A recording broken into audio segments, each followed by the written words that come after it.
Welcome to a new video. Primary TET pass certificate একটি গুরুত্বপূর্ণ document. এখনকার সময়ের ক্ষেত্রে তো আরও বেশি গুরুত্বপূর্ণ হয়ে উঠেছে, কারণ আপনারা জানেন কীরকম ব্যাপার চলছে চারিদিকে। এবং সেক্ষেত্রে টেট পাস সার্টিফিকেট সংক্রান্ত যে আগে মামলাগুলো হয়েছে তার আপডেট কি, এবং সেখানে কি ফল হয়েছিল মামলার, বোর্ডকে কি নির্দেশ দেওয়া হয়েছিল, বোর্ড কি করেছিল, তার একটা আইডিয়া পাবেন। আমরা যোগাযোগ করেছিলাম আইনজীবী আলী হাসান আলমগীর স্যারের সাথে। তিনি কি বললেন সেটা জানতে পারবেন, এবং এই মুহূর্তে টেট পাস সার্টিফিকেট পেতে গেলে কি করতে হবে সেটাও তিনি বললেন।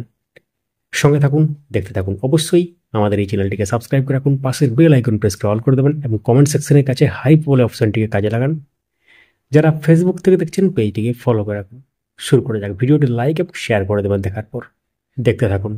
অনেকেই না ইন সার্ভিস টিচার আছে যারা টেট সার্টিফিকেট কোনো কারণে সেই টাইমে করেনি আর ডাউনলোড করেনি, টেট 2014 যদি কথা বলা হয়, তো সেক্ষেত্রে কি এখন এটার রাস্তা কি? মানে কোন রকম যারা টেট সার্টিফিকেট সেই সময় নেয়নি, এখন আবার নতুন করে যেহেতু ইন সার্ভিসের টেট দেওয়ার কথা বলা হচ্ছে, সুতরাং টেট সার্টিফিকেট যারা টেট পাস করেছিল তাদের টেট সার্টিফিকেটের খুবই প্রয়োজনীয়তা আছে। অবশ্যই এবার এই মামলা প্রচুর হচ্ছিল, জাস্টিস বিশ্বজিৎ বসু সাহেবের ঘরে হয়েছে, জাস্টিস সৌগত ভট্টাচার্য সাহেবের ঘরে হয়েছে টেট সার্টিফিকেট নেওয়ার জন্য। এবং সে প্রত্যেকটা মামলার ক্ষেত্রে প্রথম দিকে পর্ষদ যে আপত্তিগুলো করছিল, পর্ষদ বলছিল যে আমাদের কোনো ডকুমেন্টস নেই, সিবিআই সব সিজ করে নিয়ে গেছে, 14 টেটের যাবতীয় জিনিস নেই কিছু। তারপর জাস্টিস অমৃতা সিনহা একটা অর্ডার দেয়, জাস্টিস অমৃতা সিনহা সিবিআই কে সব ডেটা পর্ষদকে হ্যান্ড ওভার করতে বলে, কপি রেখে দিয়ে নিজেদের কাছে।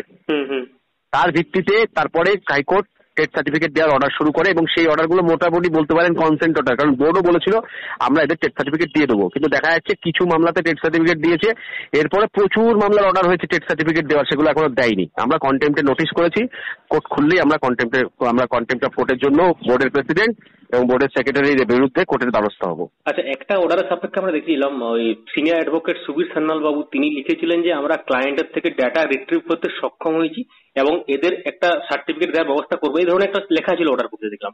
ডাটা রিট্রিভ করার ব্যাপারটা ঠিক নয়, তারও আগের ব্যাপার হচ্ছে এটা, ওরা বলেছিল যে এগুলো সব সিজ করে নিয়ে গেছে হচ্ছে সিবিআই।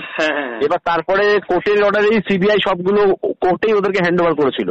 তারপর থেকে ওরা টেট সার্টিফিকেট দেওয়া শুরু করছিল, কিন্তু শুরু করে আবার থেমে গেছে এখন। আচ্ছা, এটা তো পিটিশনার ভিত্তিক রায় হয়েছিল না সবগুলো? হ্যাঁ, পিটিশন, অবশ্যই পিটিশনার ভিত্তিক, মানে যারা যারা আবেদন করবে তারা তারা টেট সার্টিফিকেট। তার মানে এই মুহূর্তে যদি টেট পাস সার্টিফিকেট পেতে হয় তাহলে মামলা ছাড়া কোনো উপায় নেই?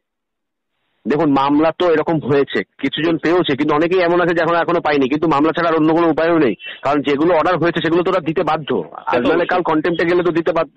আর যেহেতু একটা অর্ডার হয়েছে সেটা রেলিভেন্স হিসেবে দেখানো যাচ্ছে যে অবশ্যই প্রচুর অর্ডার হয়েছে। সেটাই। ঠিক আছে, থ্যাংক ইউ সো মাচ আমাদেরকে টাইম দেওয়ার জন্য।